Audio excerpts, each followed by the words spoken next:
এক দরিদ্র বিহারী পরিবার তার স্ত্রী সন্তানকে নিয়ে দাসপুর নামে এক গ্রামে এসে ফুচকা ব্যবসা শুরু করে। সেই গ্রামে তখনও ফুচকা জনপ্রিয় ছিল না। মানুষ তার ফুচকা খেতে থাকলে ধীরে ধীরে তার ফুচকার ব্যবসা লাভ হতে থাকলো। একদিন সে খুব অসুস্থ হয়ে পড়ল এবং শয্যাশায়ী হয়ে গেল। এরপর তার ছেলে তার ব্যবসার হাল ধরল।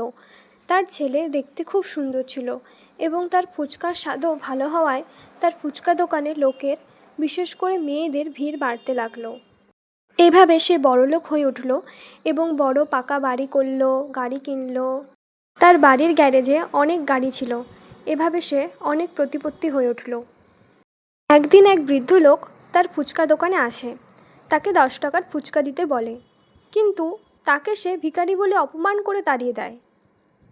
তার ফুচকাতে আরও লাভ করার জন্য সে খারাপ আলু দিয়ে ফুচকা দিত। তা খেয়ে সব খদ্দেরের পেট খারাপ হতে লাগলো। ফলে তার দোকানে খদ্দের কমতে লাগলো।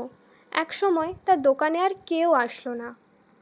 সে খুব ভেঙে পড়ে এবং তার ভুল বুঝতে পারে। এর থেকে আমরা শিখতে পারি, অতি লোভ ও অহংকারই পতনের মূল কারণ।